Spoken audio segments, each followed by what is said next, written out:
Bismillahirrahmanirrahim. Assalamualaikum sholih-sholihah kelas 4. Hari ini kita akan mulai pembelajaran tema 3, subtema 3, pembelajaran yang pertama. Kita akan belajar tentang lingkungan. Lingkungan adalah tempat kita berada. Lingkungan yang sehat memiliki ciri-ciri. Yang pertama, sumber air bersih dan tidak tercemar. Yang kedua, saluran pembuangan air kotor lancar. Yang ketiga, udara bersih, segar dan sejuk. Yang keempat, banyak tumbuhan hijau. Yang kelima, tidak ada sampah berserakan. Dan yang keenam, tidak ada binatang pembawa penyakit. Contohnya lalat, kecoa, dan lain-lain. Manfaat lingkungan yang sehat diantaranya yang pertama, lingkungan yang sehat indah dipandang. Kemudian yang kedua, memiliki kualitas udara yang baik. Yang ketiga, jauh dari berbagai penyakit. Kemudian yang keempat, lebih tenang dalam menjalankan kegiatan sehari-hari. Dan yang terakhir, terhindar dari bencana. Nah, khususnya bencana banjir dan longsor. Nah, sekarang kita akan belajar ciri lingkungan yang tidak sehat. Yang pertama, sumber airnya tidak bersih dan tercemar. Yang kedua, saluran pembuangan air tidak lancar. Yang ketiga, udaranya kotor. Yang keempat, sampah berserakan. Dan yang kelima, lingkungan gersang. Nah, kalian bisa lihat contohnya di gambar. Nah, selanjutnya kita akan belajar tentang beberapa cara untuk memelihara kesehatan lingkungan. Yang pertama, menciptakan rumah yang sehat. Yang kedua, menanam pohon pelindung. Dan yang ketiga, membuang sampah pada tempatnya. Keseimbangan lingkungan itu sangat penting. Nah, cara menjaga keseimbangan lingkungan diantaranya menjaga kelestarian hutan, mengolah limbah sebelum dibuang, kemudian mendaur ulang sampah. Nah, aktivitas manusia juga berpengaruh pada kerusakan terhadap lingkungan.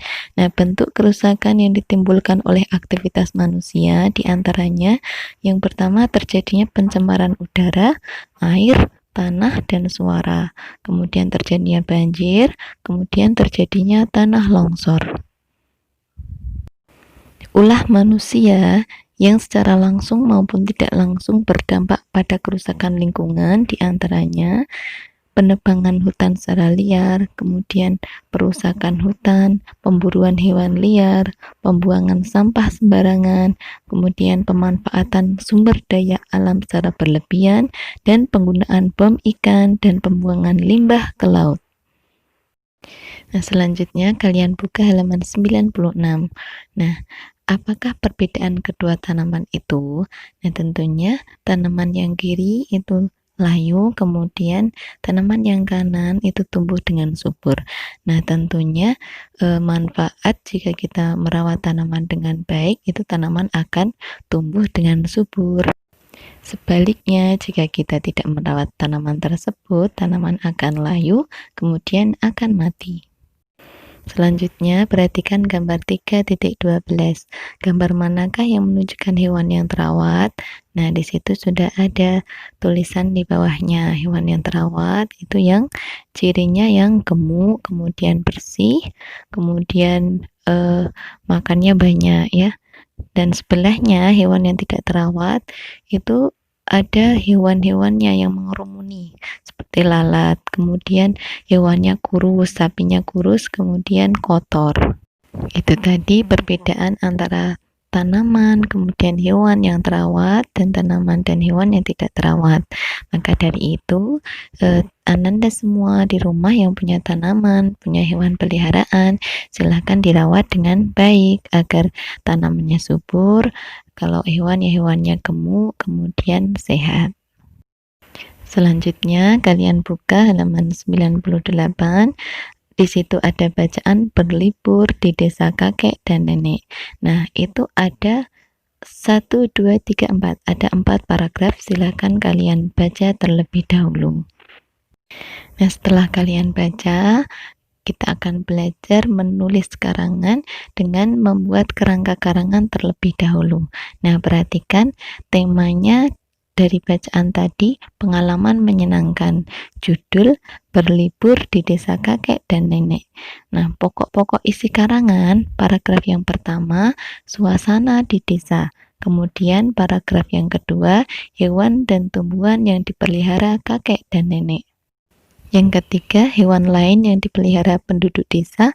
Kemudian paragraf yang keempat, cara pembuatan pupuk kompos. Nah, itu tadi contoh kerangka karangan yang sangat membantu dalam penulisan sebuah karangan. Selanjutnya, kalian bisa membaca teks wawancara Bella dengan seorang peternak. Ketika kalian ingin membuat teks wawancara, itu harus sesuai dengan tema yang dipilih. Pertanyaannya itu harus mengarah pada tema yang dipilih. Nah, di situ Bella ingin mencari informasi tentang kegiatan penduduk desa memanfaatkan kotoran hewan ternak menjadi kompos. Nah, kalian bisa membaca sendiri pertanyaan-pertanyaan apa saja yang Bella tanyakan kepada peternak tersebut. Selanjutnya dari wawancara tadi, kita akan belajar tentang kata depan sejak dan kata depan sampai. Kata depan sejak digunakan untuk menyatakan waktu permulaan atau waktu mulainya sesuatu. Nah, contohnya sudah ada di situ. Sedangkan kata depan sampai digunakan untuk menandai makna batas akhir. Nah, makna batas akhir bisa berkaitan dengan proses, tempat, atau waktu. Di situ juga ada contohnya, ada 3 contoh.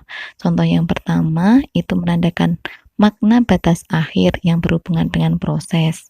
Kemudian contoh yang kedua menandakan batas akhir yang berhubungan dengan tempat. Sedangkan contoh yang ketiga menandakan batas akhir yang berhubungan dengan waktu. Cukup sekian materi hari ini. Untuk tugasnya, kalian kerjakan soal halaman 94 nomor 1 sampai 5 di buku tugas masing-masing. Wassalamualaikum warahmatullahi wabarakatuh.